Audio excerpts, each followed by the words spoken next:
Welcome to r/malicious compliance, where we share stories of people conforming to the letter, but not the spirit of a request. Thank you, friends, for subscribing to the channel and for so many likes. The first story: Stickler ambulance dispatcher enforces strict radio protocol. Crew gets revenge by making him repeat the full unit number in a loud voice. The second story: disabled veteran faced a new manager who tried to fire him and other employees.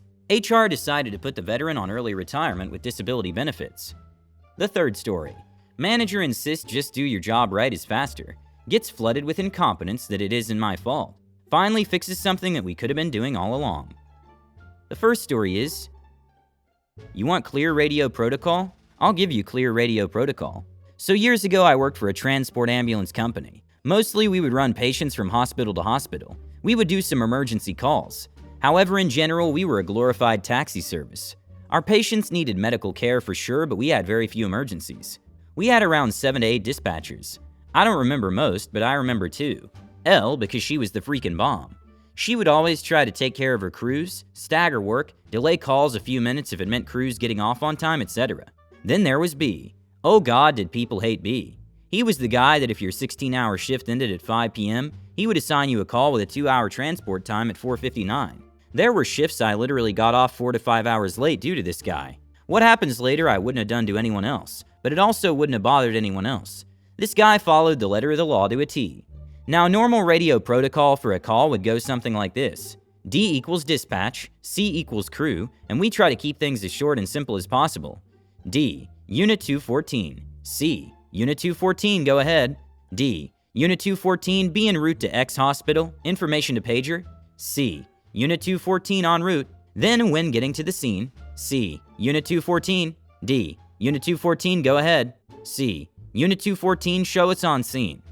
Now there are good reasons for this. If there's a screw up, we have recorded lines, and mistakes happened. Wrong info sent. Dispatch said wrong hospital name, etc. Anyway, this one Saturday, usually a lighter day for us, it was L and B in dispatch. B equals B. M equals me and my partner. First call of the day. B, Unit 227. M, 27, go ahead. Yes, I missed a 2 on purpose typing this. All units that day began with 2. B, Unit 227, be en route to Hospital X. M, 27, confirmed.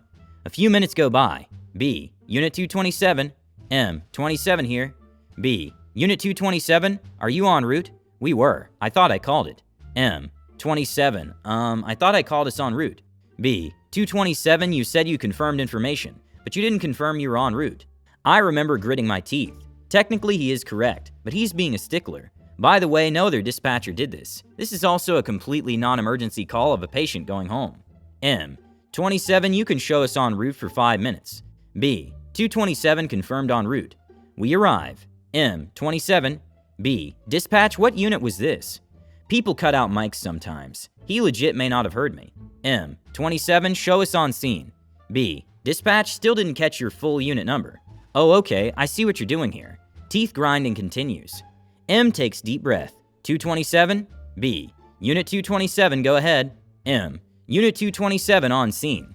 We go, get the patient. Now I'm in the back, so my partner's on the radio. Halfway to destination, our pagers go off. Basically, I don't know if it was just to us and he was being passive, or if it actually went out to everyone.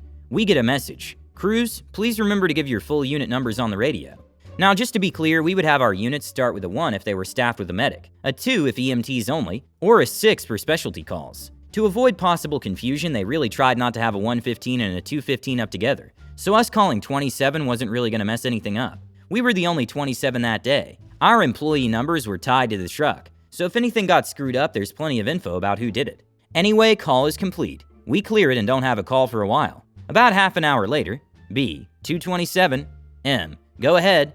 Now, no one but us would have any reason to say that, even forgetting to identify.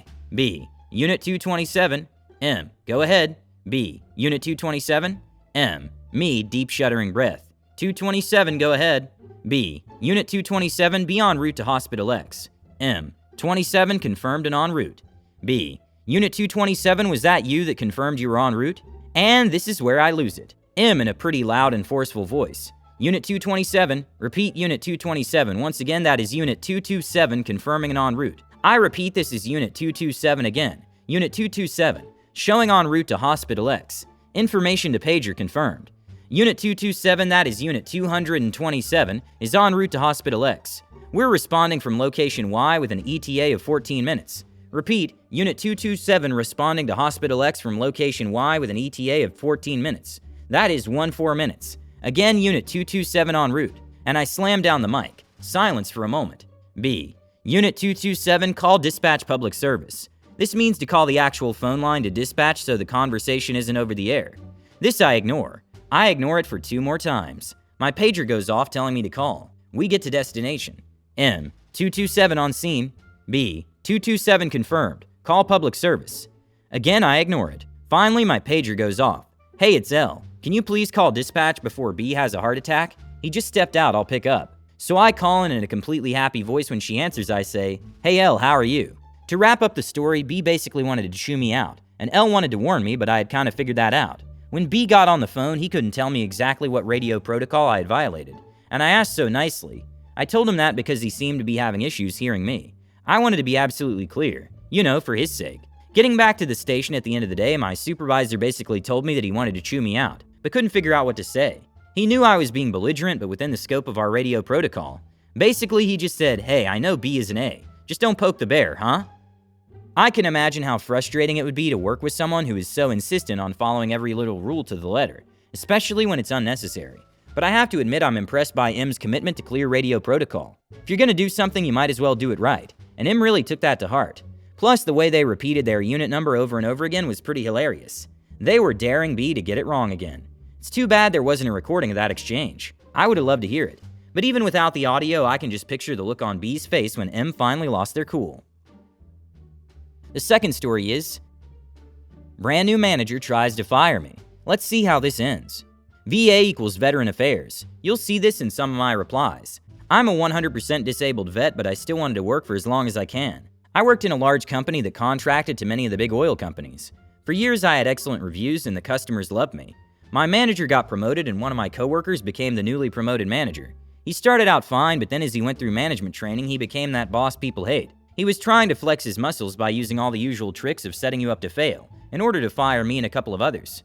Why? I have no idea. One day at work, I had a major medical emergency that left the right half of my body with no feeling at all, completely numb. That took me out of the office for several weeks while they used steroids to try and help sort out the issue. A couple months and an MRI and spinal tap later, they discovered I had multiple sclerosis.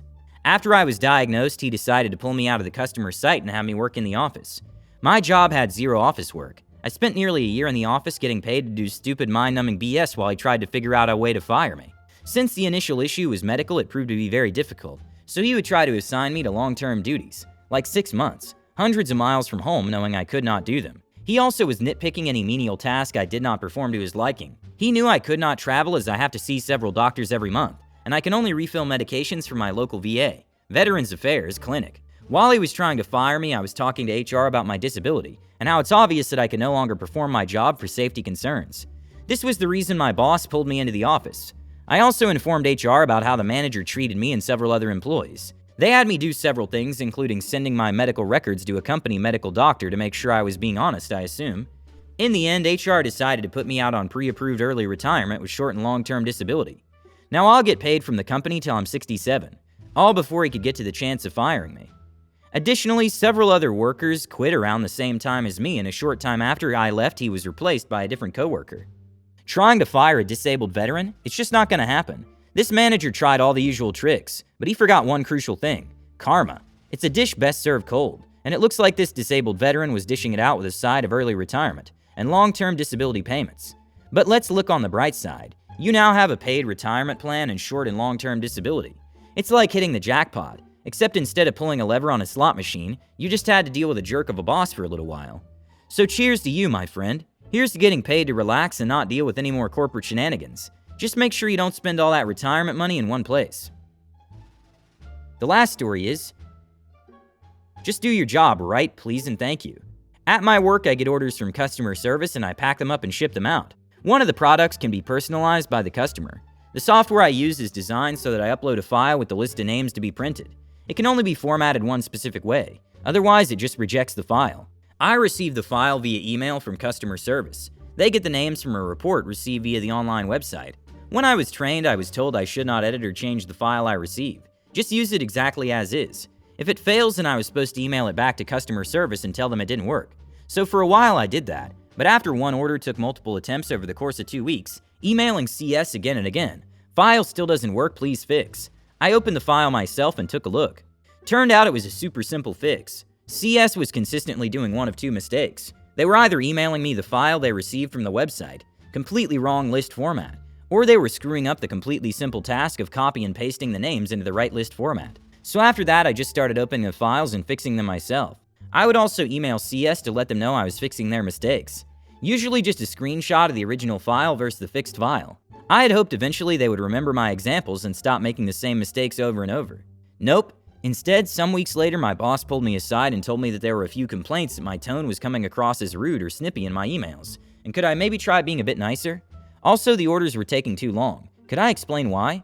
Well, that made me pretty miffed. Since I had started fixing the errors myself, the fulfillment time went from 2 weeks to 2 to 3 days at most. My boss is awesome though, so she listened when I explained what I was supposed to do versus what I had been doing and showed her my emails. My boss then emailed the website manager and asked if the order file could be changed slightly to just match the format I needed to process. It seemed like a simple solution so CS wouldn't have to copy and paste the information into a second file. It was just a list of names. The report program's formatting could be changed if needed. The website manager huffed and grumped about it and clearly didn't want to bother with taking time to make changes. They snidely insisted it was easier and faster if everyone would just do their jobs correctly to start with. Here's where the MC begins. My boss didn't have the pull to override the website manager, so she advised me to go back to doing it the way I was supposed to. Report every single failed file and do not fix it. She also told me to CC the website manager each time, since it was part of their department too. Last of all, dial up the sweetness in my emails. For about 1 week, CS faithfully sent me the correct files, but then they started to drift again. When the first wrong file came in, I CC'd the manager and they immediately fired back a screenshot and an irate reminder to everyone about the right file. The next one got a similar reaction. The third email got no response, nor any after that. In the silence that followed, the floodgates slowly creaked open until almost every file from CS had a problem with it again. Every email was faithfully CC'd to the website manager with a screenshot of the failed file. Every fixed file that failed was also CC'd to website management with another screenshot of the file. It soon piled up to a dozen emails a week and some orders took 2 weeks to fill. Every email started with a hearty greeting and ended with a sincere thanks and a wish for a happy, good, great day, afternoon, weekend, holiday, etc. I used pleasantness in every sentence. 3 months later, the process for personalized orders was suddenly and completely changed overnight. Apparently, the website manager got fed up and had my program changed, so that it pulled the list of names from the website directly. Amusingly enough, it was very easy to implement, according to the IT guy that came by to show me the new changes. What had been a week-long process became something I could do in about 15 minutes. This story just goes to show that sometimes being nice doesn't get you anywhere, but being annoying certainly can. I can only imagine how satisfying it must have been for the MC to see the website manager eat their words and actually take action. Now, if only we could all get our problems solved by bombarding people with overly pleasant emails. Kindness is key and it pays off in the end. Being nice and sweet can get you what you want in the end. I hope you love these stories. Subscribe, hit the like button, and turn on notifications.